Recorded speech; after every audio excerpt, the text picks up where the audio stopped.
দীর্ঘদিন যাবৎ আমাদের ঢাকা আগরতলা ইন্টারন্যাশনাল যে বাস সার্ভিস ছিল সেটা বিভিন্ন প্রতিকূল অবস্থার কারণে সেটা বন্ধ ছিল।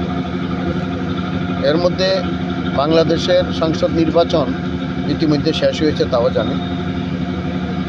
ইতিমধ্যে আমাদের যিনি মৈত্রী বাসের অপারেটর, বিশেষ করে মহাদেব দাস সহ অন্যান্য অফিসাররা আজকে আগরতলা এসেছেন এবং তারা এই 2-4 দিন আমাদের international bus service Dhaka Agartala তারা ট্রায়াল করবেন।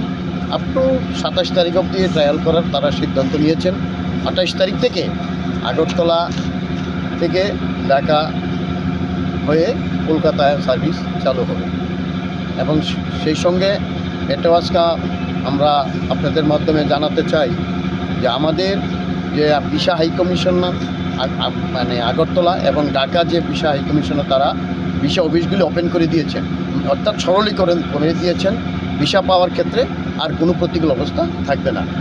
এই আমরা যারা যাত্রী সাধারণের কাছে অনুরোধ রাখব, যদি ওনারা আমাদের আগরতলা থেকে ঢাকা যেতে চান বা কলকাতা ভায়া যেতে চান, সেখানে আমাদের এখান থেকে 28 তারিখ থেকে টিকিট ওপেন হবে।